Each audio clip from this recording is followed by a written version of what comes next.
Halo adik-adik, berjumpa lagi.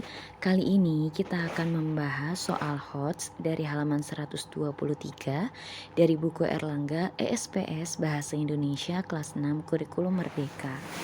Oke, langsung saja. Bacalah kedua teks berikut dengan saksama. Selanjutnya jawablah pertanyaan-pertanyaan yang diberikan. Di sini ada teks 1 ya, kita baca dulu. Pergi berlayar ke negeri seberang, saat tiba langsung membeli tas. Hutan gundul karena ditebang, udara gersang, polusi kian ganas. Kemudian teks 2, paru-paru dunia, karya Lia. Hutan adalah paru-paru dunia. Tanpa hutan, bumi bisa binasa. Jika ingin bumi sehat, hutan harus terawat. Sayangnya banyak hutan gundul. Pepohonan ditebang tak teratur. Udara makin panas, polusi pun makin ganas. Oke, kita langsung ke pertanyaannya ya adik-adik ya. Manakah, nomor 1 dulu, manakah teks yang merupakan puisi? Jelaskan alasanmu. Nah, kalau tadi adik-adik sudah baca teks 1 dan teks 2, itu jelas ya. Teks 1 itu pantun, sedangkan teks 2 itu puisi ya.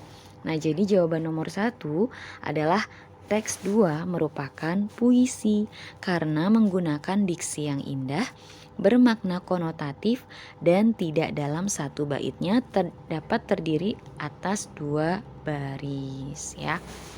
Gitu ya adik-adik ya.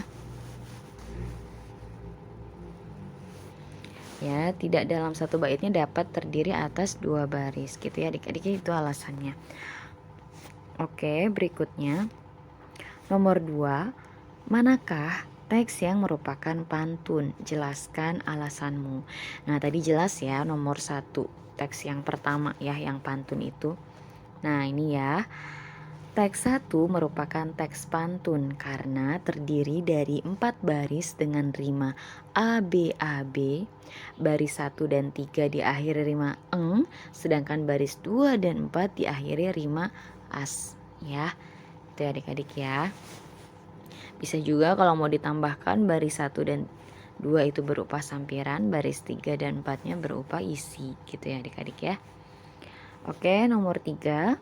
Apakah teks 1 dan teks 2 memiliki tema yang sama?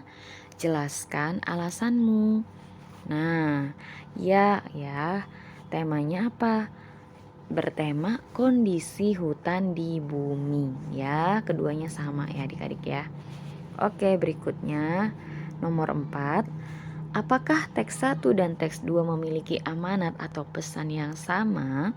Jelaskan alasanmu. Nah, jawabannya ya. Kita harus merawat hutan karena hutan adalah paru-paru dunia. Kalau hutan gundul, udara makin gersang dan polusi makin panas. Kalau sudah gundul, kita wajib melakukan reboisasi. Nah, ini jawabannya ya adik-adik ya. Berikutnya nomor 5, parafrasakan teks di atas yang merupakan puisi, gunakan kata-katamu sendiri. Nah, nomor 5 ini bisa bervariasi jawabannya ya adik-adik ya. Boleh banget adik-adik menggunakan kata-kata sendiri. Nah, di sini ada contohnya seperti ini ya. Hutan adalah paru-paru dunia. Tanpa hutan, bumi bisa rusak. Jika ingin bumi sehat, kita harus merawat hutan. Namun, banyak hutan yang sudah gundul dan pepohonan banyak yang asal ditebang, bukan tebang pilih. Akibatnya, udara makin panas dan polusi makin ganas. Nah, seperti ini ya adik-adik ya contohnya. Oke adik-adik, mungkin pembahasan kali ini cukup sekian dulu ya. Untuk pembahasan soal yang lainnya akan ada di video berikutnya. Semoga bermanfaat. Jangan lupa untuk di like dan juga di share ya. Terima kasih.